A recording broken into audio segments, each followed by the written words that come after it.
Coaches and mentors are super important in your journey in life. I have had some excellent mentors and some that were not so good. I've also mentored and coached for almost 30 years now. And in the process, I've learned that there's some real keys in identifying the best coach and the best mentor for you. One of the things I've discovered is, what's their story? What has their journey been like? Have they just gone out and read some material and Googled information and now they're a life coach? It's going to help you? Well, that's not going to help you if you're on a journey that needs real support and real wisdom.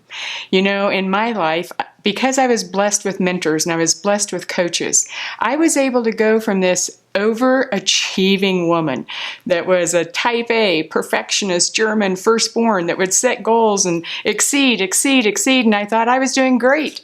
I just didn't know I was doing it on adrenaline and cortisol, expensive energy in your body.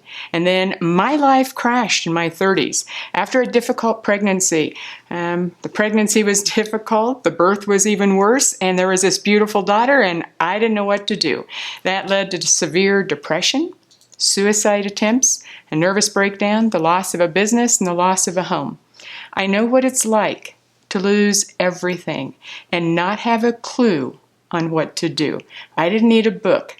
I didn't need someone with a weekend credential. What I needed was someone to hold my hand who had wisdom to help me with the next most useful step. Now, I don't have very many pictures back then because I was always embarrassed and kind of ashamed of going through that. But over time, I learned how to work through even those emotions and get to where I could help many, many people. You know, I've had the privilege of working with tens of thousands of clients from around the world. I've been on over 1,000 television and radio, 17 books, helping people on their journey. But the part I enjoy most is helping people with coaching and mentoring to find that next most useful step. Well, you know, as I went through so much success, I was very surprised when at 50, quite a few years ago, I looked like this. See, this is what knowledge does without wisdom. I knew a lot. I was helping a lot of people, but I wasn't taking care of me. And many times you know a lot, but you don't know how to apply it in self-care right where you are in your life. So with new mentors and new coaches, I had people help me with learning how to exercise and learning how to deal with my posture, learning how to be where I'm at now in my mid-60s. So I have a journey. Yes, I do. I've come from great success to falling, a dramatic fall into the pit of what I wouldn't want anyone to go through. But the advantage is I've come through it. I came through it with knowledge, and then at my 50s, I hit a little bit of a bump again. But now in my 60s, my brain is great. I sleep all night. I've been able to lose weight and keep it off. I've learned secrets that only come with time, experience, and wisdom.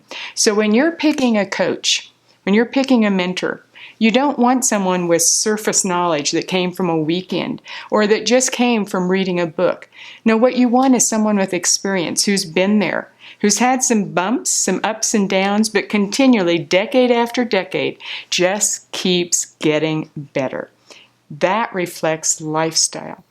I offer wisdom coaching. Very different from life coaching. It's not about something you can get out of a program that someone teaches you over a weekend. Wisdom coaching comes from decades of learning, discovering patterns, knowing the questions to ask, and knowing how to help people customize based on where they are, the unique aspects of them, their beliefs, and their emotions. When you put all of that together, what you have is wisdom to help you become your very best you.